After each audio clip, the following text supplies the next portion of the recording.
There's torn up pages in this book, words that tell me I'm no good, chapters that define me for so long.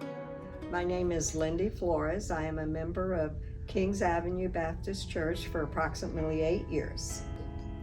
We've had 2 suicides in my family. The first one was my youngest brother, who was a year younger than me. He was a Vietnam vet, and he was only 18 when he served over there, and he had issues from serving over there when he came home. And he was in his early 40s when he had what I would call a trigger. He had a very traumatic thing happen at work, and it affected him, and he would not get help. He would not go to a doctor. The other suicide in my family is my uncle's daughter, my niece, and she was in her early 40s. I don't know what all her trauma was other than she went through a very difficult divorce. So I would recommend anybody, Christian or non-Christian, to try to get help. Yes, and it's something where you're just hurting.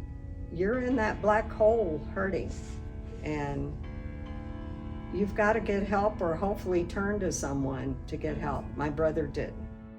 Hi, my name's Nichole, and I've been a member of Kings Avenue Baptist Church for about 8 years now. The way suicide has affected me is when I was pregnant with my 3rd child, my brother committed suicide. He was 30 years old, and I didn't have anything that I could find to help me figure out how to deal with that, especially being pregnant or just in general. And it affected our whole family dynamics. We were a very close family, and all of a sudden, you know, one didn't want to talk to you, one had their own issues that they were dealing with, and everyone had some sense of heartbreak from it. And I don't think that people realize like how much it affects the entire family when something like that happens. And so that was the reason I named my daughter Hope when she was born, is because I just feel like if my brother had hope,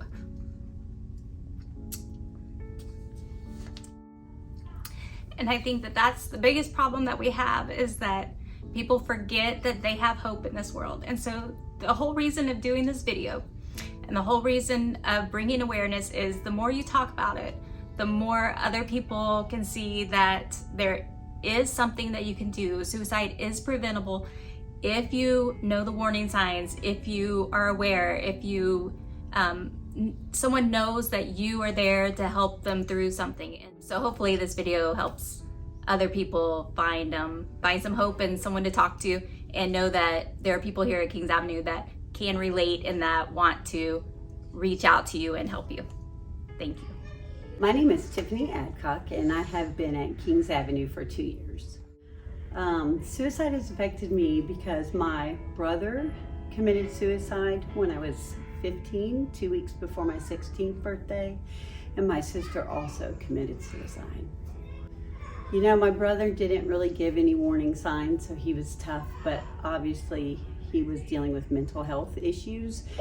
He had gone to the hospital the night before for anxiety, and he thought he was having a heart attack, but nobody really listened. With my sister, I should have picked up the phone. I should have answered the call. And just be there when people reach out, even if it's inconvenient. My name is Derica Graham. I've been attending Kings Avenue Baptist for about 11 years now, a member for 8 years. My cousin, when I was about 9 or 10 years old, committed suicide. She was about 20 years old, and so I always looked up to her, and she took her own life. And in her tapes that she left, she said she had been thinking about it since she was 5 years old. Also, I work in an emergency room, and unfortunately we have a lot of suicide attempts that come in. The youngest I've had was 8 years old, so it's just very close to my heart. What I want people to know about suicide and mental health is that you're not alone. Not only do you have people around you who are probably going through the same thing or have been through the same thing, but God is always with you. Even when you can't hear him, he's there. Goodness. I remember at the darkest point in my life, I remember calling out to God, like, God, I don't want to wake up tomorrow. This is too hard. I can't do this. And although I didn't hear him back, I waited for him and I waited and I kept seeking him, and finally he spoke back to me. And it was years later, but now looking back, I knew he was there the whole time. He sent things to help me along the way that could have not been from anybody else or anything else but him. He sent me my husband at the right time. Not only is he there for you, but he gives us everything we need to be successful and to fight the battle that goes on in our head between good and evil. He tells us that we need to take every thought captive. If it comes into our mind, we need to sort it. Is it good or is it bad? If it's good, it's from God, and he is the truth, and he tells us that we are worthy and that we have a purpose. If it is bad, he tells us that it's from the devil, and he's a liar, and he will do anything he can to ruin our minds and to pull us away from God. And if that's too hard to accept and help you fight this battle in your head, he also gives us doctors, he gives us therapists, he gives us a church family, he gives us medication. He provides everything we need to have a successful, happy life.